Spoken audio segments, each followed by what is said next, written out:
전도서 1장 12절에서 18절까지 보겠습니다.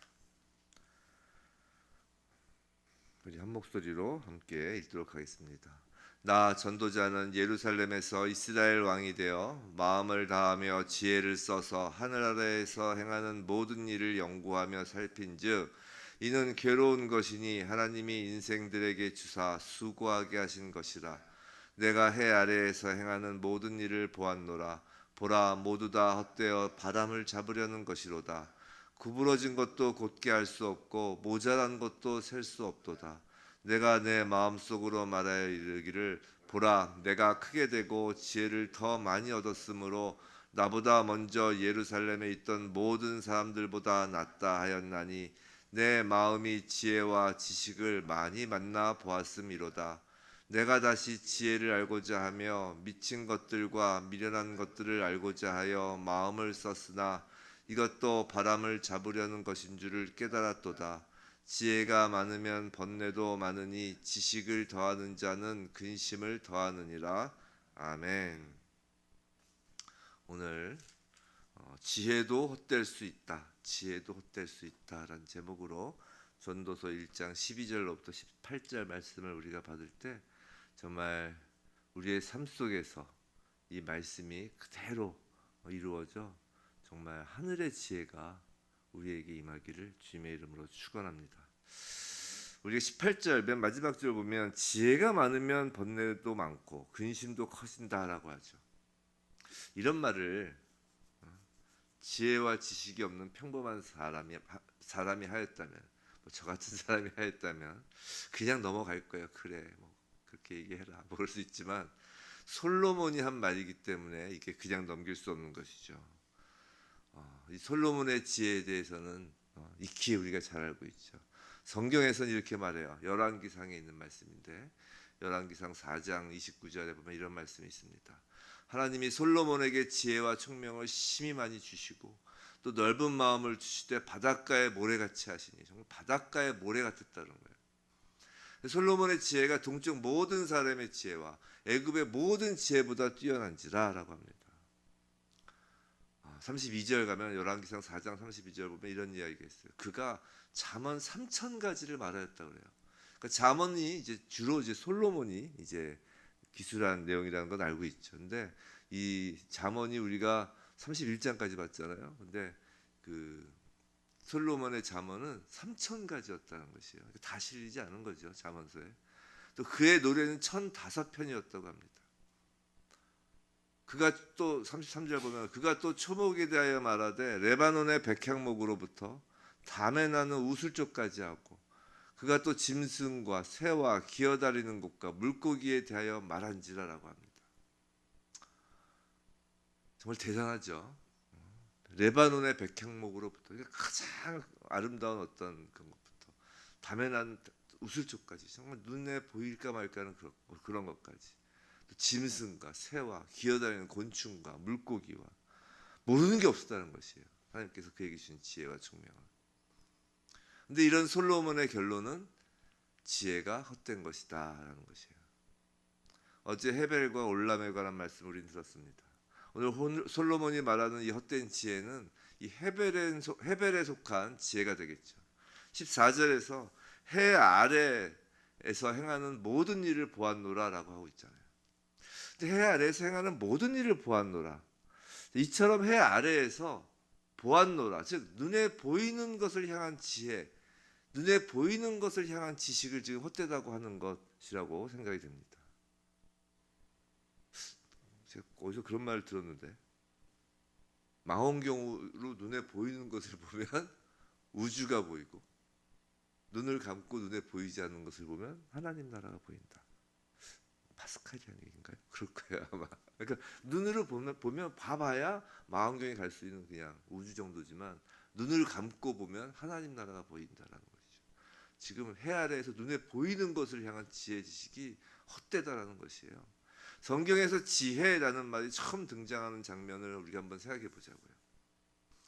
지혜의 헛됨. 우리가 보통 잠언에서 지혜를 배웠는데 이게 헛되다고 하면 안 되잖아요. 그러니까 거기서 이야기하는 그 지혜가 아니라 지금 헛되다가 하는 지혜가 무엇일까를 생각해 보면 성경에서 찾아보면 그 지혜라는 말이 처음 등장하는 장면은 바로 여자가 뱀의 유혹에 넘어갈 때잖아요. 그죠? 뱀은 여자에게 선악과를 먹으면 너희 눈이 밝아져서 하나님과 같이 되어서 선악을 알 것이다 라고 유혹을 하죠. 근데 그 유혹에 이제 넘어가는 여자가 이제 선악과를 보니까, 선악과를 본즉 뭐라고 하죠? 먹음직도 하고 그다음에 보암직도 하고 지혜롭게 할 만큼 탐스럽기도 하다라고 했어요. 여인은 눈이 밝아져 지혜로워지기 위해서 선악과를 먹은 거라고요. 그리고 그 지혜는 하나님과 같이 되기 위한 목적을 가진 것이었습니다. 이것이 해 아래에서 보이는, 눈에 보이는 것을 향한 인간의 모든 지혜의 본질이에요. 성경에서 그와 같은 인간의 지혜들이 종합된 것을 보여주는 것이 바로 바벨탑이죠. 그 시대의 모든 과학, 문명, 거의 철학도 담겨 있었다고요. 거의 바벨탑을 쌓으면서 뭐라고 그래요? 우리의 이름을 새기자 그러잖아요. 흩어지지 말고 우리의 이름을 새기자. 철학도 담겨 있는 거라고. 하늘에 닿아서. 그러니까 그 시대의 모든 것이 거기에 총종합된 게 바벨탑이잖아요.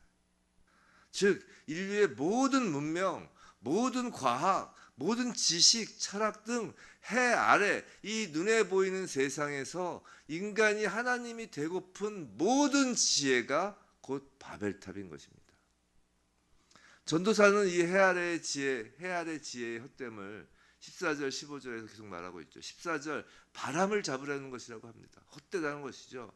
15절 이건 구부러진 것도 곱게 할 수 없고 모자란 것도 셀 수 없도다라고 합니다. 그래서 구부러진 것이란 이런 것이에요. 인간의 입장에서 이렇게 뭔가 구부러져 있으면, 오늘도 아침에 보니까 이제 우리 목사님께서 일찍 오셔서 막 흐트러져 있는 의자를 탁 정리를 하시더라고요.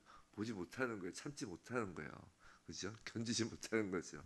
구부러진 것이란 인간의 입장에서 고쳐지길 바라는 모든 이 잘못된 상태를 의미하는 거라고요. 그러니까 예를 들어서 구부러진 것도 곱게 할 수 없다.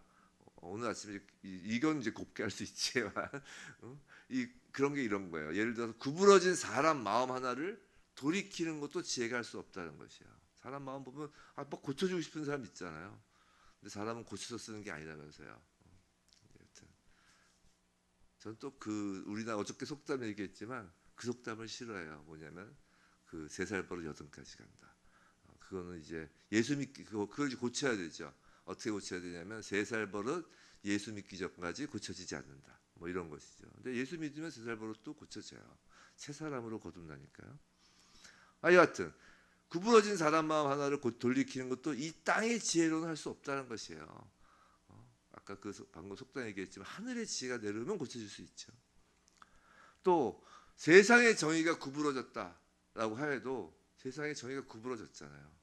그러니까 이를 곱게 하겠다고 온갖 인간의 지혜를 짜내고 개혁을 하려고 하지만 그렇게 개혁을 외쳤던 사람들도 또다시 개혁의 대상이 된다는 것이죠. 세상의 정의는 인간이 막 개혁하고 고치려고 해서 고쳐지는 게 아니라는 것이죠. 또 모자란 것도 셀 수 없도다라는 말씀은 이런 것입니다.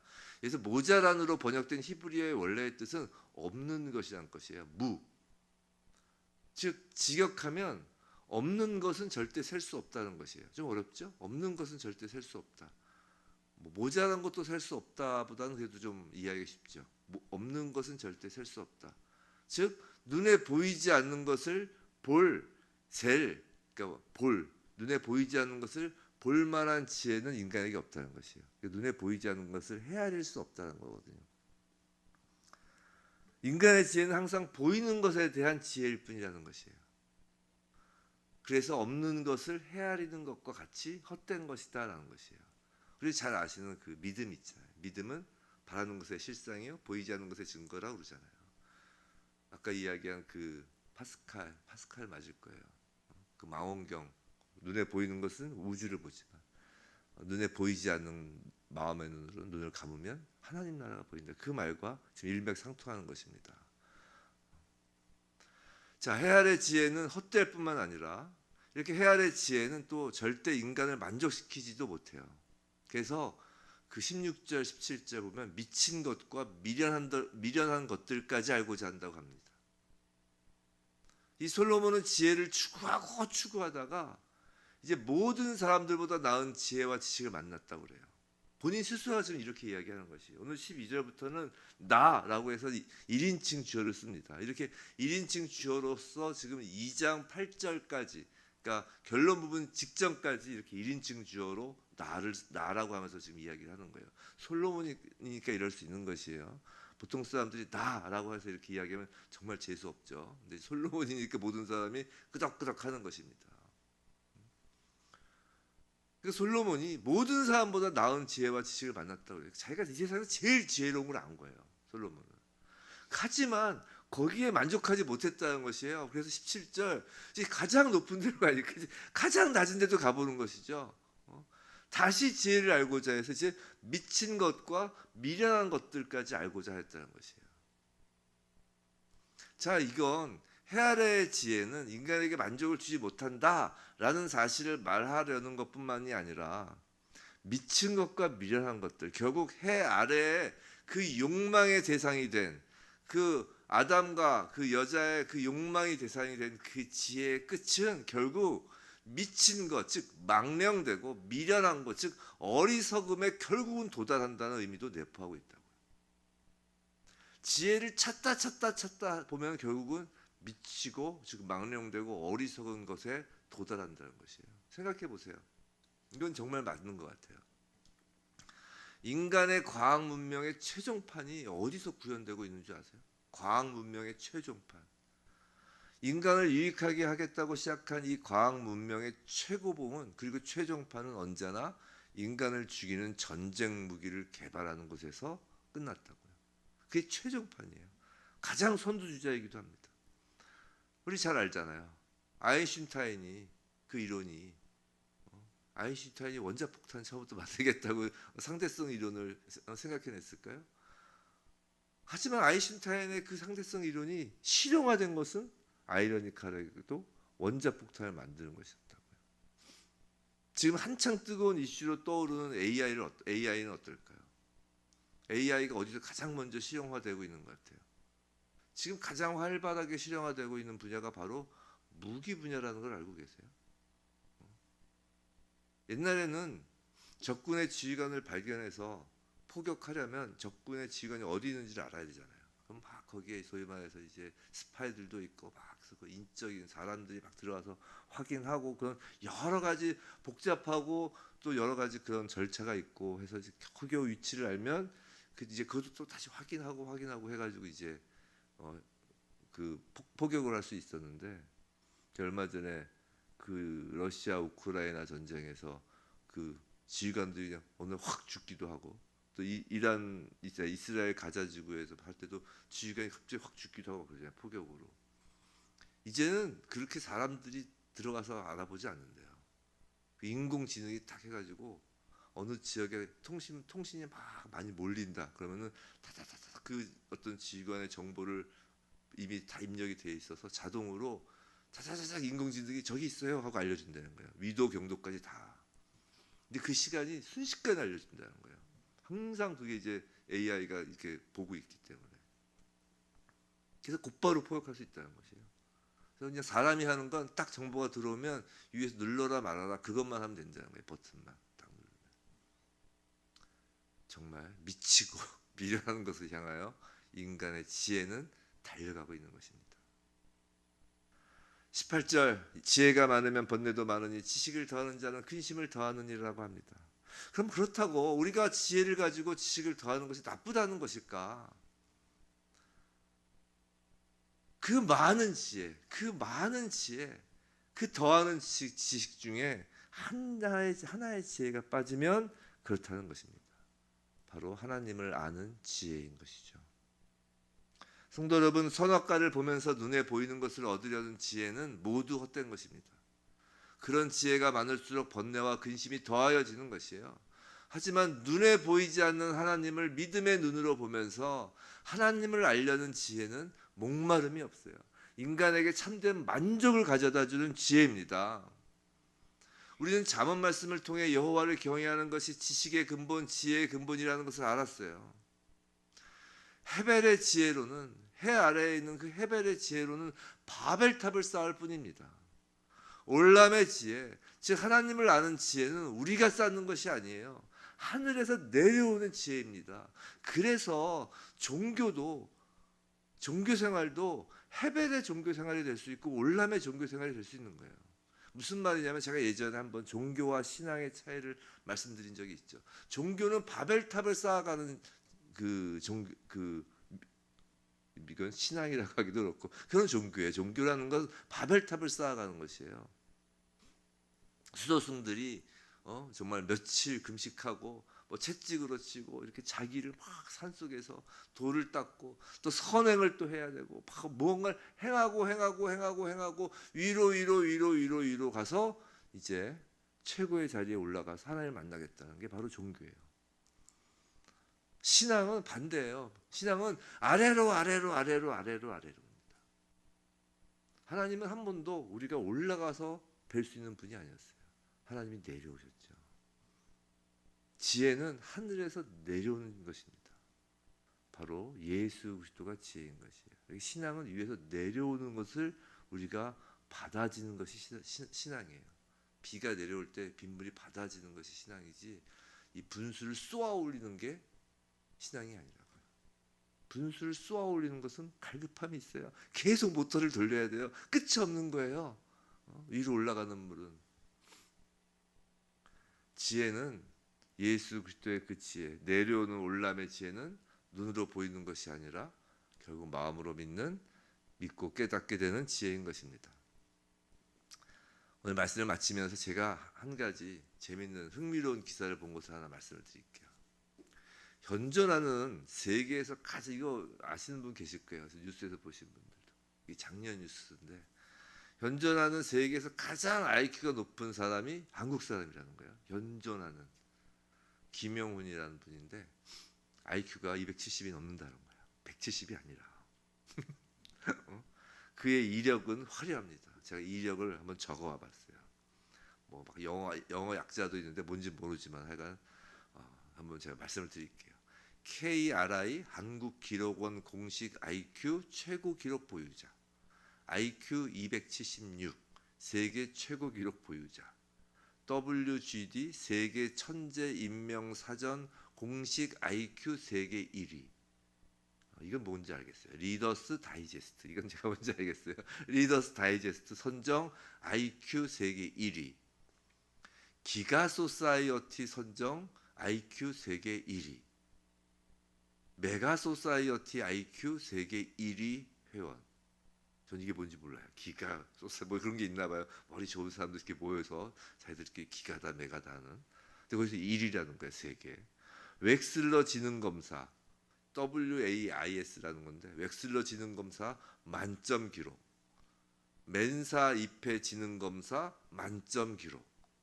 초고지능 검사 만점 및 세계 최고 기록 보유자입니다. 한국 사람이래요. 나이도 아직 30대 중반으로 젊어요. 그럼 되게 유명해질 거 아니 유명하다고 생각할 거 아니에요. 그래서 그 옛날에 SBS 영재 발굴단 거기서 나왔던 분이란 거예요. 그럼 그분이 무엇을 하고 있기 때문에 지금 유명하지 않을까요? 그분이 지금 무엇을 하고 있을까요? 의사? 우리나라 뭐 강남에 보통 의사 해야죠. 의사. 우리나라 뭐 수재들은 다 의사 한다는 거 아니에요.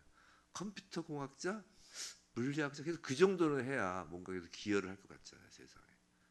아니면 옛날에 또 좀 공부 좀 한다는 판검사, 뭐 사회적 변호사 그거잖아요. 근데 아니에요. 지금 그분은 그 신학대학원 학생으로 모 교회의 교육전도사로 섬기고 있다는 것이에요.